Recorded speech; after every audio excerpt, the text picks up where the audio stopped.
Então abra a palavra de Deus em Mateus capítulo 5, do versículo de número 38 até o versículo de número 48.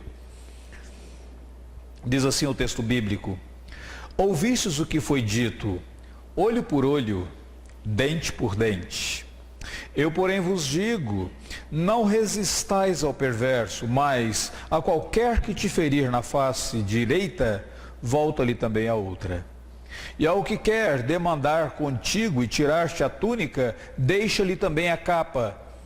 Se alguém te obrigar a andar 1 milha, vai com ele 2.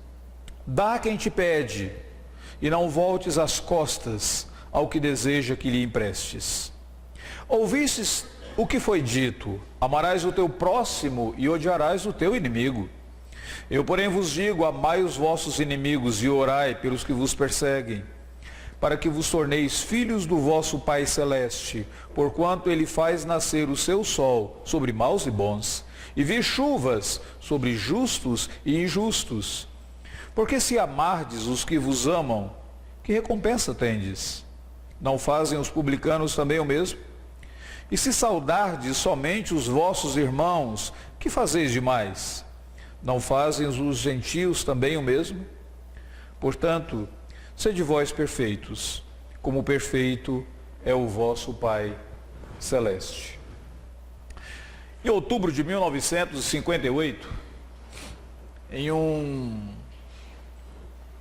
revista teológica da Inglaterra, chamada Christian Century, um bispo anglicano escreveu uma crítica contra C.S. Lewis.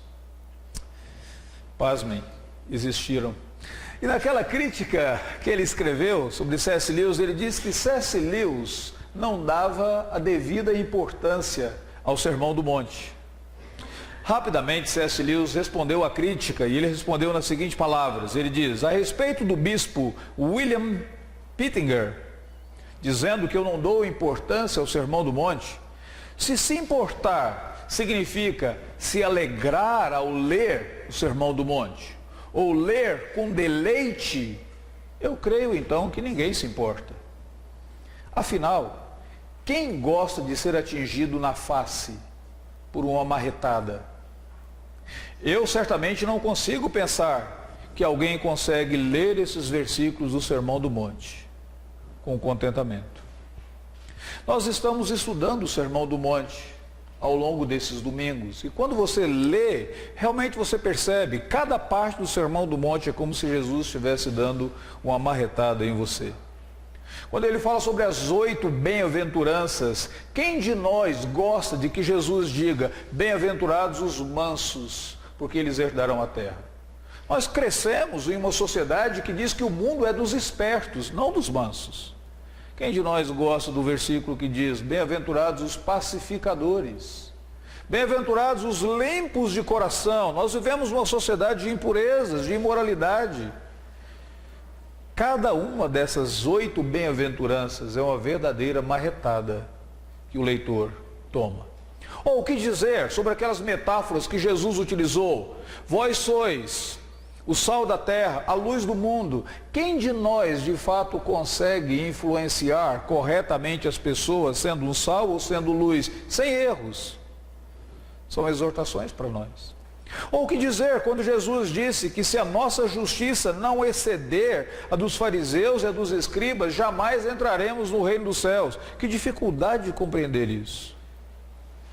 O que dizer sobre aquelas 6 ilustrações que Jesus nos dá, a partir do versículo de número 21, quando ele fala sobre o homicídio? Ele diz: ouviste o que foi dito aos antigos, não matarás, mas se você tiver ódio no seu coração, você já matou. Ouviste o que foi dito, não adulterarás, mas se você olhar para uma pessoa com desejo impuro no seu coração, com a cobiça, com a lascívia, você já adulterou com ela. Cada um desses exemplos são verdadeiras marretadas que o leitor toma. Então, em certo sentido, o Sermão do Monte ele é desencorajador. Você lê e você percebe: eu não consigo.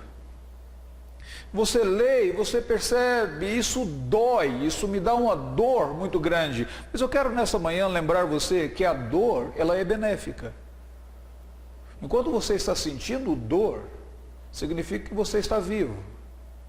Enquanto você está sentindo dor, significa que o seu organismo está funcionando. Se você lê essas palavras sem sentir a dor que essas palavras causam, provavelmente você deveria questionar sobre a sua própria vitalidade, se você está vivo no seu relacionamento com Deus. Em certo sentido é desencorajador, mas tem um lado encorajador. É esse aspecto de que quando você sente, é uma indicação de que você está vivo. O outro lado encorajador é que se Jesus pregou esse sermão do monte para os seus discípulos, certamente ele acreditou que os seus discípulos poderiam atender às suas palavras, obedecer, colocar em prática. E essas palavras são dirigidas a mim e a você, para vivermos como cidadãos do reino dos céus. É como se o Senhor Jesus Cristo estivesse, de alguma forma, acreditando, crendo que nós podemos seguir o exemplo dele e praticar essas palavras. Esse texto que nós acabamos de ler, do versículo de número 38 até o 48, está nesse contexto dessas ilustrações que Jesus usa, fazendo sempre referência à maneira ou à interpretação dos escribas e dos fariseus com relação à lei do Senhor. Jesus não está contradizendo a lei, ele está contradizendo a interpretação dos escribas e fariseus. Por isso ele sempre inicia da seguinte maneira: ouvistes o que foi dito, e não lestes o que está escrito. Ele não está contradizendo o que estava escrito, ele estava contradizendo aquilo que as pessoas leram, interpretaram e ensinavam de maneira errada para os outros. Normalmente, você observa em cada uma dessas 6 ilustrações essa frase do Senhor Jesus. Depois que ele diz o que era ensinado, ele corrige, ele diz: eu, porém, vos digo. Agora é o ensinamento de Jesus. E por último, em cada uma delas, ele explica como que aquele princípio deveria ser praticado. Por exemplo, quando ele fala sobre o não odiar, ele diz: procure reconciliar com o seu irmão antes que ele te leve ao tribunal. Quando ele fala sobre o não adulterar com os olhos, ele diz: se o teu olho te faz tropeçar, arranca-o. Se a tua mão direita te faz tropeçar, amputa. É melhor você tomar algumas medidas na sua vida para corrigir o erro, para que todo o teu corpo não seja lançado no inferno. Em cada uma delas ele faz isso. E agora, nessas duas que nós acabamos de ler, ele faz a mesma coisa. A primeira delas fala sobre a vingança e a segunda sobre o amor ao próximo. Mas as duas estão conectadas, as duas estão entrelaçadas. Primeiro, ambas falam para aquilo que é o mais profundo do coração das pessoas, em termos de relacionamentos. Todas as duas falam sobre relacionamentos. Uma fala sobre o você não vingar, e o desejo do coração, o desejo geralmente você buscar a vingança. O segundo, ele fala sobre amar ao próximo, amar o inimigo, e o desejo do seu coração é você odiar o seu inimigo. Então, ambas falam sobre relacionamentos e ambas estão falando sobre o coração. Nas duas, Jesus nos dá atitudes que elas não são naturais do ser humano. Por exemplo, não buscar a vingança. Isso não é uma coisa natural. O natural é buscar a vingança. Quando eu estava sendo educado pelos meus pais lá no interior de Goiás, meu pai tinha a versão dele de olho por olho, dente por dente.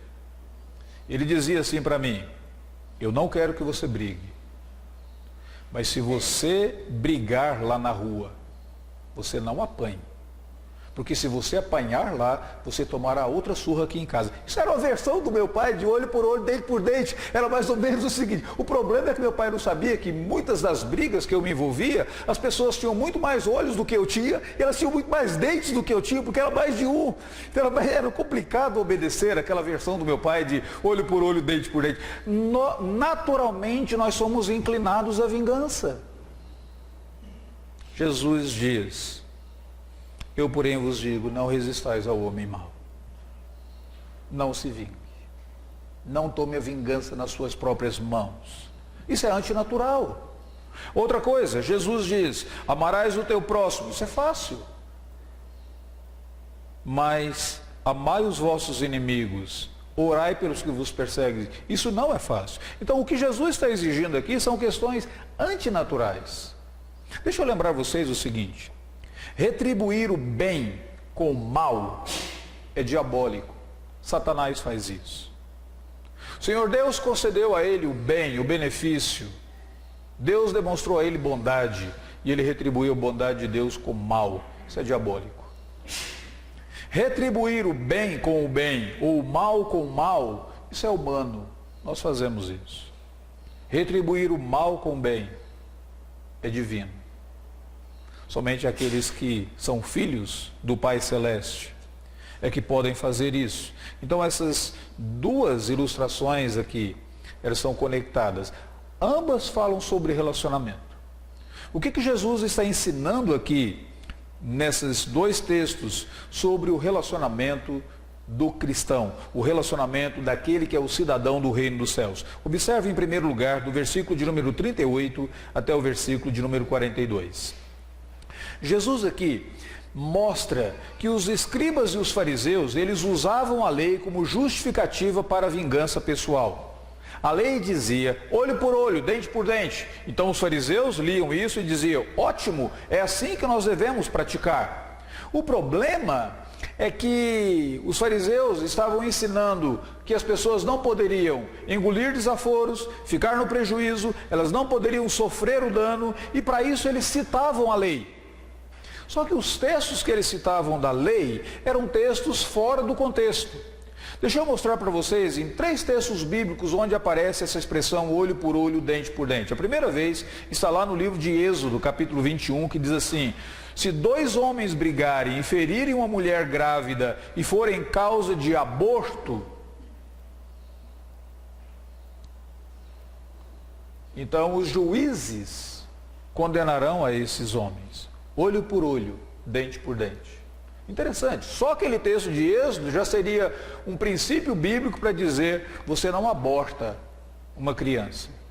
A criança que está no ventre da mãe foi criada à imagem de Deus. E quando essa criança ela é abortada pela briga desses 2 homens que estão próximos a essa mulher grávida e por alguma razão eles feriram a mulher abortou a criança, os juízes terão que condená-los, porque aquilo foi morte. Então ali aparece olho por olho, dente por dente, mão por mão, pé por pé, queimadura por queimadura, ferimento por ferimento. Quem determinava isso eram os juízes no tribunal. O outro texto bíblico que aparece lá em Levítico 24, que diz: se alguém causar defeito ao seu próximo, como ele fez, assim será feito a ele, fratura por fratura, olho por olho, dente por dente. Como ele tiver desfigurado algum homem, assim se lhe fará. E o texto é um texto de tribunal, são os juízes que estão fazendo isso. São os juízes que deveriam dar aquela pena. E em terceiro e último lugar, Deuteronômio diz: não olharás com piedade, vida por vida, olho por olho, dente por dente, quando existir uma falsa testemunha. De novo, em todas as ocasiões que diz olho por olho, dente por dente, não é o indivíduo buscando vingança pessoal, mas é o indivíduo levando o caso para o tribunal, levando o caso para os juízes, e a expressão olho por olho, dente por dente estaria orientando os juízes de como eles deveriam proceder no julgamento. Mas agora, na época de Jesus, as pessoas pegavam o princípio olho por olho, dente por dente como um princípio de vingança pessoal. Foi por isso que Jesus usa aqui no texto a expressão não resistais ao perverso, não resistais ao dia mau, ao homem mau. A palavra resistir é um termo legal, um termo jurídico. Está dizendo: você não tem o direito de vingar a você mesmo. É isso que Jesus está colocando aqui. E depois ele dá alguns exemplos. Olha, o exemplo que ele concede aí, um exemplo de contra a dignidade da pessoa. Se alguém te ferir a face, se alguém te der te bater na face, volta a outra. É como ele está dizendo: você pode ser ferido, atingido, insultado na sua dignidade, mas ainda assim não tome isso como vingança pessoal. Você pode ser insultado nas suas necessidades básicas. O versículo de número 40 diz assim: se alguém demandar e tirar-te a túnica, deixa também levar a capa. Túnica e capa não eram apenas peças do vestuário que a pessoa utilizava naquela época, mas para alguns aquilo era um meio de proteger do frio. No caso, era tão interessante porque se alguém cobrasse uma dívida de um homem e levasse a capa daquele homem como paga daquela dívida, à noite tinha que devolver a capa, porque ele não teria como se proteger do frio.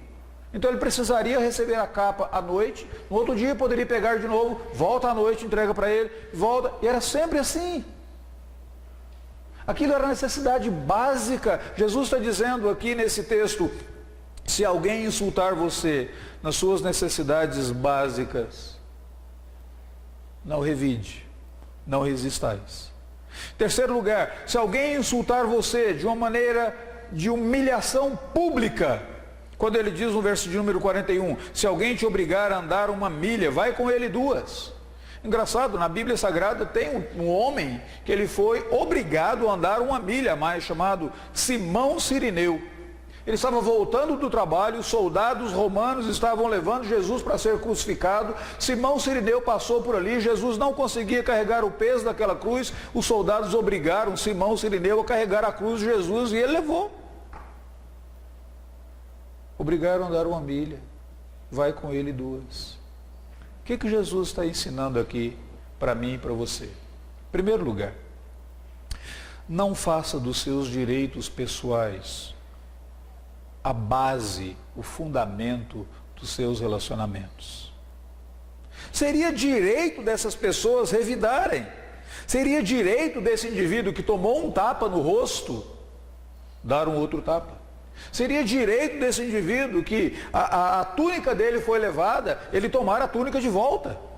Seria direito dessa pessoa que foi humilhada a andar com 1 milha, resistir e dizer não. São direitos pessoais, mas Jesus diz: não faça dos seus direitos pessoais o fundamento dos seus relacionamentos.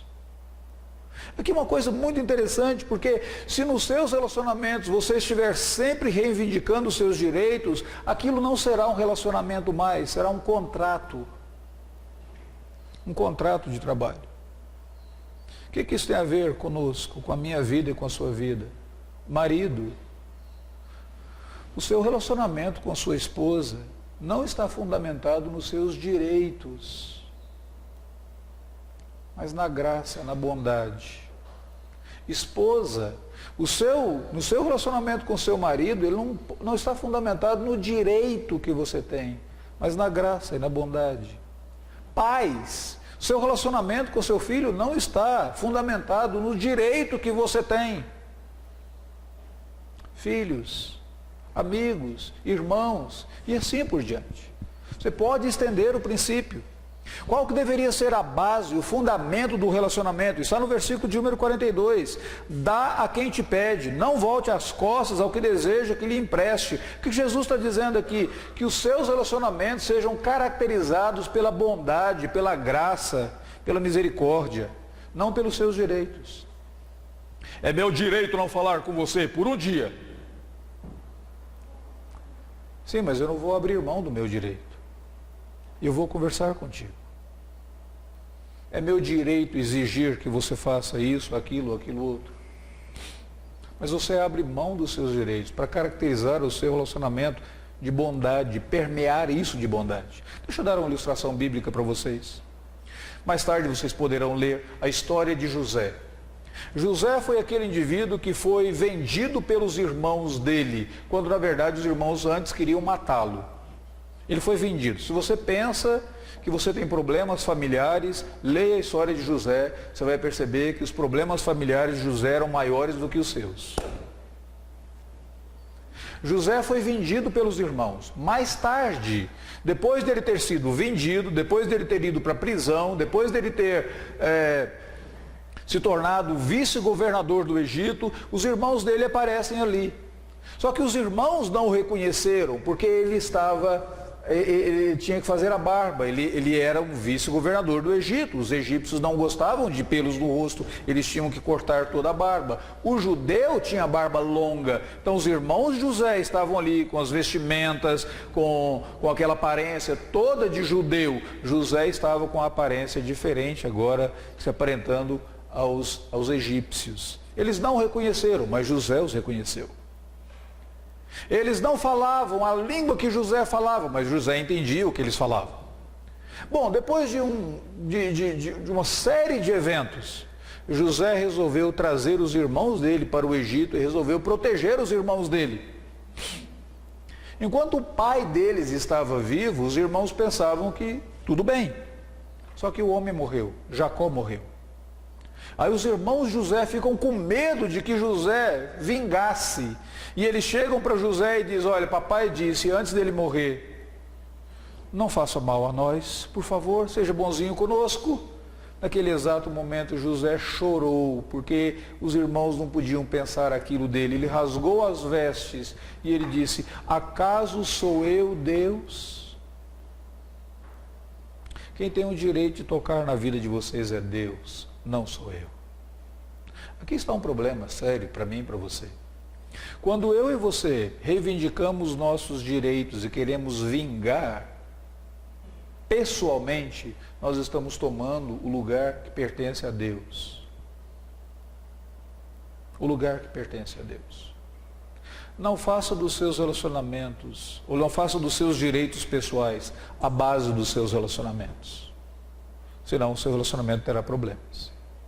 E você tomará o lugar que pertence a Deus. Não significa que o Senhor Deus não vingará. Não significa que você não receberá retribuição. Não significa que o Senhor Deus não é poderoso para fazer com que a tua justiça sobressaia como a luz e o teu direito como o sol ao meio-dia. Mas a ira do homem não produz a justiça de Deus. Lembra bem disso. Esse é um princípio. Segundo princípio que Jesus coloca aqui está no versículo de número 43 até o versículo 47. E quando ele diz assim: ouviste o que foi dito, amarás o teu próximo e odiarás o teu inimigo, é muito engraçado, porque em nenhum momento no Antigo Testamento, em nenhum texto do Antigo Testamento, você encontra um versículo que diz: odiarás os teus inimigos. Você encontra o versículo: amarás o teu próximo. Mas parece que os fariseus acrescentaram alguma coisa. Por lógica, significa: se eu vou amar o meu próximo, quem é inimigo então tem que odiar, não é? E eles fizeram isso. O versículo nunca, no Antigo Testamento, nunca diz: amarás o teu próximo e odiarás o teu inimigo. O versículo só diz: amarás o teu próximo. Sabe o que o Antigo Testamento diz sobre o inimigo? Diz assim: se encontrares desgarrado o boi do teu inimigo, ou um jumento que pertence a ele, você reconduzirás os animais ao dono deles. Isso é um ato de bondade. Você está lá andando, de repente você descobre o carro, um Porsche, que pertence ao seu inimigo, foi perdido. E você pega aquele Porsche e diz: puxa vida, esse Porsche pertence àquele indivíduo que me azucrina o tempo todo. É dele, deixa eu pegar o telefone agora e ligar de fulano, seu Porsche, que foi roubado e tudo, ele está aqui e tal, pronto. Seria mais ou menos isso. É um ato de bondade. O Antigo Testamento ainda diz mais: se o que te aborrece tiver fome, dá-lhe de comer, se tiver sede, dá-lhe de beber.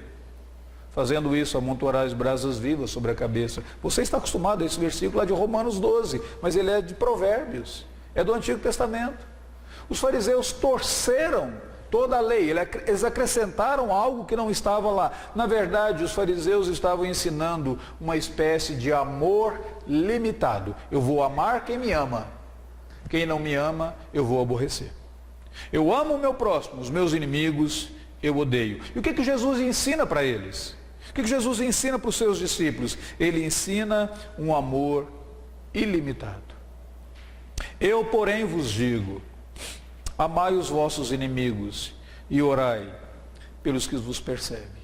Por quê? É como se Jesus estivesse dizendo: o cristão, ele ama mais. O amor do cristão, ele é mais abrangente. O amor do cristão, ele é mais profundo. O cristão ama mais. Sabe por quê? Porque o Pai Celestial ama com a sua providência maus e bons. Ele faz nascer o sol sobre maus e sobre bons. Ele traz a chuva sobre justos e sobre injustos. Ele não pensa em dizer, ok, vou fazer chover somente na horta daquele que me ama. Daquele que me odeia, eu não vou fazer chover lá. Eu vou mandar só um sol causticante para queimar a plantação dele. Deus não faz isso. Na providência do Senhor Deus, Ele cuida de todos, maus e bons. E por isso Jesus diz, assim como a providência de Deus é ilimitada, o amor daquele que é filho de Deus deveria ser ilimitado. O amor daquele que é filho de Deus, ele deveria ser um amor sacrificial. Amar o inimigo, orar pelo que te persegue, isso só é possível quando você faz sacrifício. Não existe nenhuma vantagem em amar os amáveis, amar os maus, mencionados aqui por Jesus. Esse é o amor sacrificial, é aquele que você faz sacrifício por eles. Jesus está ensinando que o relacionamento do crente, o relacionamento do cristão, ele precisa ser caracterizado por esse amor sacrificial. Como é que você pode amar sacrificialmente? Primeiro, não se vingue, ou não vingue a si mesmo. É o texto anterior. Segundo, observe como que o Pai ama. Em terceiro, obedeça ao mandamento de Jesus, quando ele diz no versículo de número 44, eu porém vos digo, amai os vossos inimigos. Se você ama o Senhor Jesus Cristo, você obedece ao mandamento dele. O que significa amar sacrificialmente? É aquele amor que você ama porque você sabe que você deve fazê-lo, não porque você está sentindo vontade de fazer.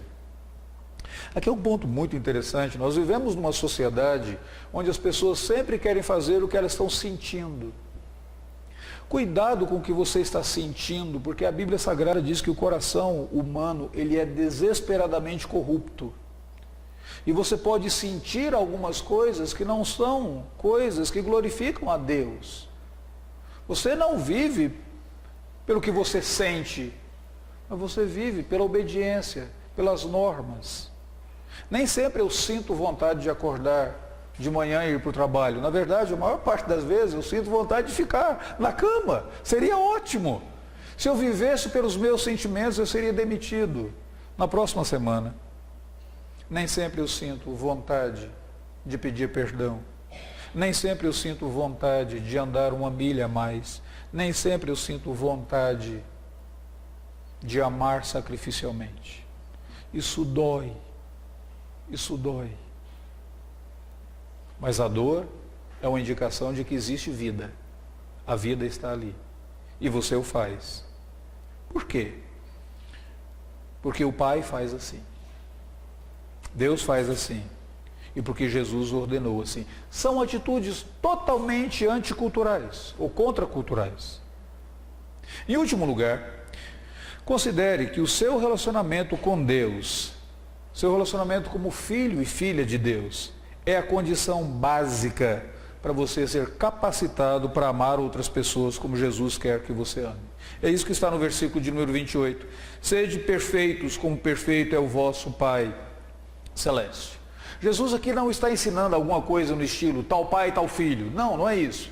Ele está dizendo, em outras palavras, primeiro, considere de quem você é filho. Considere que o Pai Celeste é o teu Pai. O cristão é um filho de Deus. Aqui Jesus estava utilizando uma expressão revolucionária na época dele. Nenhum cristão dizia que, nenhum fariseu, nenhum judeu dizia que Deus era o seu Pai. Nenhum. Mas agora Jesus está dizendo para os seus ouvintes, sede perfeitos como perfeito é o vosso Pai Celeste. Essa era uma afirmação revolucionária. Era como se Jesus estivesse dizendo, vocês antes eram filhos das trevas, vocês antes eram filhos da ira, vocês antes estavam sem Deus do mundo, mas Deus os trouxe. Tem um cântico que nós cantamos que fala sobre isso. Um inimigo eu fui e agora diante da mesa eu estou. Imagine, nós que éramos filhos da ira, filhos das trevas, nós que éramos inimigos de Deus, Ele nos alcança em Cristo Jesus e nos traz e nos faz assentar à mesa da ceia É a mesa do Deus Pai Todo-Poderoso. Considere de quem você é filho. Porque todo filho, de alguma maneira, vai emular, vai representar, vai expressar características do seu pai. Incrível. Inconscientemente, às vezes, mas ele o fará. Muitas vezes, Meire se volta para mim e diz assim: não se ofenda não, mas você está fazendo igualzinho ao teu pai. E eu nem percebi isso. Há alguns meses eu fiquei assustado quando eu tirei uma foto com o meu filho, um deles. Nós estávamos em um estádio e eu detesto selfie, mas naquele dia nós fizemos um selfie e tiramos uma foto. Quando eu olhei toda a expressão do meu rosto, a expressão do rosto dele, eu disse: sou eu. Incrível. Recentemente eu recebi por um WhatsApp uma mensagem de um outro filho. E ele estava fazendo idêntico a algo que eu faço continuamente. Se eu contar, vocês vão dizer que eu sou meio doido, mas quando eu estou dirigindo sozinho, o som do carro está praticamente no último. E eu estou ouvindo algumas músicas que eu gosto. E de vez em quando eu clico no WhatsApp e mando para Meire. Meire sabe das minhas loucuras. E esse outro filho fez a mesma coisa. De alguma maneira, se você é filho, você vai emular, representar. O que Jesus está dizendo aqui: considere de quem você é filho. Você é filho do Pai Celestial. E o cristão, ele possui privilégios de filho, ele tem livre acesso à presença do Pai, contínua presença do Pai. Considere de quem você é filho. Ó Deus, como que eu posso ser capacitado para não vingar a mim mesmo? Como que eu posso ser capacitado a amar sacrificialmente? Considere de quem você é filho. Tenha um relacionamento íntimo com seu Pai Celestial, porque isso é a maneira de você ser capacitado para se relacionar com os outros, como Ele quer que você se relacione. Sem um relacionamento com o Pai, você pode até ser filho de Deus, filha de Deus, mas você não está lendo a Bíblia, não está desfrutando de comunhão com o Senhor Deus, você não está sendo transformado. Você vai se relacionar com as pessoas como o mundo quer que você se relacione, não como Cristo quer que você se relacione. É o seu relacionamento íntimo com Deus que te sustenta, que te capacita para se relacionar com as outras pessoas. Considere de quem você é filho e desenvolva um relacionamento com o Pai. Quanto mais você se relacionar com o Pai, mais parecido com Ele você será. O que isso tem a ver conosco? Quando Jesus Cristo conclui esse sermão do monte, e claro, sobre o relacionamento com Deus, vai ficar muito mais claro a partir do próximo domingo, quando nós começarmos a estudar o capítulo de número 6, porque quando fala sobre esmolas, jejum e oração, são meios de você cultivar um relacionamento com o Pai. Então aquilo que Jesus coloca no versículo de número 48, ele irá ampliar no capítulo de número 6, de maneira muito mais clara, vívida, por meio dessas ilustrações da oração, das esmolas e dos jejuns. Mas, quando Jesus conclui aqui esse capítulo de número 5, em outras palavras, ele está oferecendo para mim e para você um retrato dele. Quando Jesus diz assim: não resistais ao perverso, isso é um retrato dele, do próprio Jesus Cristo. A Bíblia diz que Jesus Cristo não fez uso da sua glória. Ele se esvaziou da sua glória e ele assumiu uma forma de servo. Ele não vingou a ele mesmo, mas ele permitiu que o Pai o vingasse. 1 Pedro capítulo 2, versículo de número 23, diz que ele, quando ultrajado, não revidava com ultraje. Quando maltratado, não fazia ameaças, mas ele se entregava àquele que julga retamente, o Pai Celestial. Como é que eu posso não revidar a mim mesmo? Como que eu posso não permitir que os meus direitos sejam a base do meu relacionamento? Quando eu me entrego a Deus o Pai e espero que Ele exerça a justiça, que Ele vingue a minha causa, que Ele defenda o oprimido, que Ele intervenha na vida desse oprimido, que Ele julgue o opressor,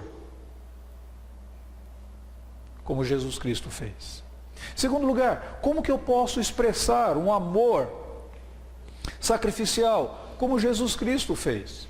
Jesus, a própria vida de Cristo foi a expressão mais sublime da essência do amor pelos inimigos. O texto que nós lemos na liturgia dizia: Cristo, quando nós ainda éramos fracos, morreu a seu tempo pelos ímpios. Dificilmente alguém morreria por um justo, pois poderá ser que pelo bom alguém se anime a morrer.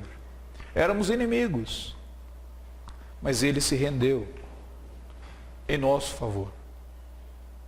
Amor sacrificial. Amor que abriu mão da sua glória, amor que abriu mão da sua posição, que não fez uso daquilo que era direito dele, mas pelos pecadores ele intercedeu. Incrível.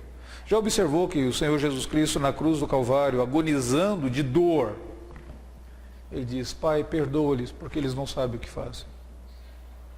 Na cruz do Calvário, Jesus estava pensando em duas coisas.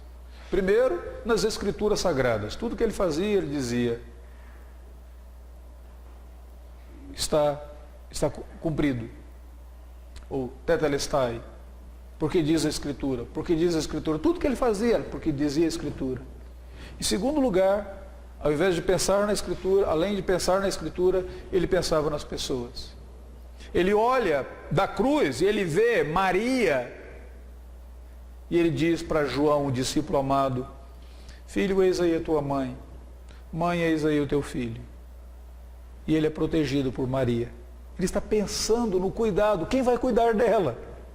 E ele vira para o apóstolo João e diz: Eis aí a tua mãe, filho. Cuida dela. E aí na cruz do Calvário, Jesus olha para as pessoas que estavam zombando dele. E ele diz naquele exato momento: Pai, perdoa-lhes, porque eles não sabem o que fazem. Amor sacrificial. Em último lugar, por que Jesus conseguiu de fato aquele amor sacrificial? Por causa da própria intimidade dele com o Pai. Quantas vezes na Bíblia Sagrada você já percebeu que Jesus saía para lugares solitários para orar? É engraçado esse texto, porque ele é o Filho unigênito de Deus. Filho primogênito de Deus, Deus de Deus. Ele não precisava orar, precisava? Precisava. Ele precisava da comunhão com o Pai. E ele saía para lugares solitários para orar. O alvo dele era fazer a vontade do Pai. Na cruz, ele se rendeu, ele se entregou ao Pai. Ele buscava comunhão e intimidade com o Pai. Porque somente na comunhão e na intimidade com o Pai é que ele pôde ser capacitado para desenvolver a obra que ele tinha que fazer. Eu e você conseguiremos relacionar corretamente com as outras pessoas quando nós nos relacionarmos corretamente com Deus. E aqui então vai a minha pergunta para ti. Como está o teu relacionamento com o Senhor Deus? Como que está a sua intimidade com Deus? Como que está a sua intimidade de orar, falar, ter prazer em conversar e derramar o seu coração diante do Pai Celestial? Como que está o seu prazer em ler a Bíblia e ouvir a voz de Deus falando contigo? Como está o seu prazer em participar da mesa do Pai? Você que antes era um inimigo, filho das trevas, filho da ira, mas Ele te atraiu com laços de amor e Ele permite que você tenha lugar à mesa. E Ele diz que anseia por aquele dia que haverá de comer do pão e beber do vinho contigo no reino celestial. Qual a intimidade que você tem com o Senhor Deus e qual a alegria que você tem em cultivar essa amizade e essa intimidade na comunhão com os irmãos, nos cânticos. Eu não sei quanto a vocês, mas a mim é tão importante cantar hinos, cânticos. São expressões da minha comunhão, da minha intimidade com o Senhor Deus. E há ocasiões que eu estou tão dependente dessa comunhão, dessa intimidade, desse renovo, porque é isso que me sustenta para me relacionar com as outras pessoas. Vamos orar nesse momento. Ó Deus bendito, nós suplicamos que o Senhor nos conceda a graça de não permitir que os nossos direitos pessoais sejam a base dos nossos relacionamentos, mas que os nossos relacionamentos sejam caracterizados pelo amor sacrificial, a ponto de amar inimigos e orar pelos que nos perseguem. Pedimos que o Senhor nos conceda a graça de que, por meio de relacionamentos, possamos expressar para as pessoas que somos filhos do Pai Celestial. Então, dá-nos a bênção da comunhão, do relacionamento e da intimidade contigo. E nesse momento que iremos participar da mesa do Senhor, da ceia do Senhor, ó Senhor Deus, por tua bondade e tua misericórdia, alimenta-nos e fortaleça-nos com esse meio da graça para nos relacionarmos corretamente com as pessoas ao nosso redor. Em nome de Jesus. Amém, Senhor.